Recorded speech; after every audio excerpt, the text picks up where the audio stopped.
وما علينا إلا البلاغ المبين.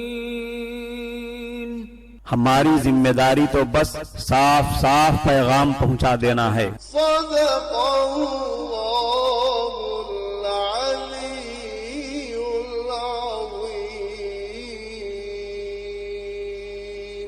السلام علیکم ورحمۃ اللہ وبرکاتہ. آپ کے پسندیدہ علمی، ثقافتی اور سماجی چینل کی نورانی محفل میں آپ کا استقبال ہے. اہلا و سہلا مرحبا. معزز حضرات و خواتین، جیسے جمعہ کے دن کی ایک خاص شان ہے جس کی بنیاد پر جمعہ کے خاص احکام و فضائل ہیں، ویسے ہی نماز جمعہ کی بھی خاص شان ہے. اسی لیے نماز جمعہ جماعت کے بغیر تنہا ادا نہیں کی جا سکتی. اسی طرح عام 5 وقتہ نمازوں سے بالکل مختلف نماز جمعہ کے لیے اذان کے ساتھ ساتھ مسجد کی طرف چل پڑنا فرض ہے. چنانچہ قرآن کریم میں اللہ تبارک و تعالی ارشاد فرماتے ہیں: اعوذ باللہ من الشیطان الرجیم، بسم اللہ الرحمن الرحیم. یا ایہا الذین آمنوا اذا نودی للصلاة من یوم الجمعة فاسعوا الى ذکر اللہ وذروا البیع ذالکم خیر لکم ان کنتم تعلمون. اے وہ لوگو جو ایمان لائے ہو، جب جمعہ کے دن نماز جمعہ کی اذان دی جائے تو تم اللہ کے ذکر کی طرف دوڑو اور خرید و فروخت چھوڑ دو. یہ تمہارے حق میں بہت ہی بہتر ہے اگر تم جانتے ہو. نماز جمعہ کے لیے مسجد جانے اور مسجد میں حاضری دینے میں جتنی جلدی کی جائے گی اتنا ہی زیادہ ثواب ملے گا. چنانچہ حدیث میں ہے، حضرت ابو ہریرہ رضی اللہ عنہ فرماتے ہیں، رسول اللہ صلی اللہ علیہ وسلم نے ارشاد فرمایا، جب جمعہ کا دن ہوتا ہے فرشتے مسجد کے دروازے پر کھڑے ہو جاتے ہیں. پہلے آنے والے کا نام پہلے، دوسرے نمبر پر آنے والے کا نام بعد میں لکھتے جاتے ہیں. اسی طرح آنے والوں کے نام ان کے آنے کی ترتیب سے لکھتے جاتے ہیں. جو جمعہ کی نماز کے لیے جلد سے جلد مسجد پہنچتا ہے اسے اونٹ صدقہ کرنے کا ثواب ملتا ہے.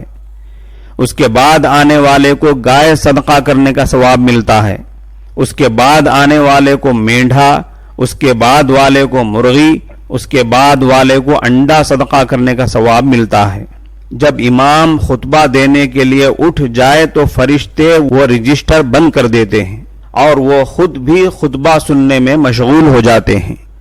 معزز سامعین کرام، جمعہ کے دن خصوصی طور پر غسل کرنا، مسواک کرنا، اچھے کپڑے پہننا، خوشبو لگانا، سورہ کہف کی تلاوت کرنا، قبولیت دعا کی گھڑی کو پانے کی کوشش میں دعا میں زیادہ سے زیادہ وقت لگانا، ایسے تمام آداب کے اہتمام کے ساتھ کثرت سے درود شریف پڑھنے کا اہتمام فرمائیں.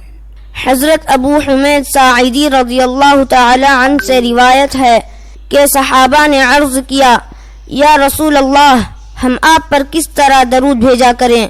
آپ صلی اللہ علیہ وسلم نے ارشاد فرمایا، یوں کہا کرو، اللہم صل علی محمد وازواجہ وذریتہ کما صلیت علی آل ابراہیم وبارک علی محمد وازواجہ وذریتہ کما بارکت علی آل ابراہیم انک حمید مجید.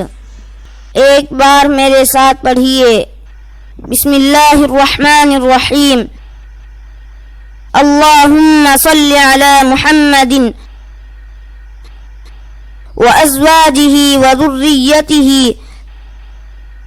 کما صلیت علی آل ابراہیم وبارک علی محمد وازواجہ وذریتہ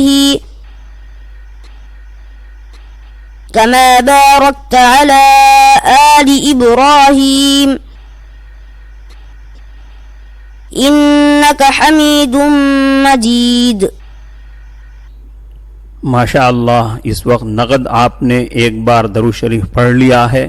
اب آگے اس کے لیے وقت فارغ کر کے 500 بار یا 1000 بار جتنا زیادہ سے زیادہ پڑھ سکیں پڑھنے کی کوشش کریں. اللہ تعالی ہمیں خصوصاً جمعہ کے دن کثرت سے درود شریف پڑھنے کی توفیق عطا فرمائے. السلام علیکم ورحمۃ اللہ وبرکاتہ. اللهم صل على سيدنا ومولانا محمد. اللهم صل على سيدنا ومولانا محمد.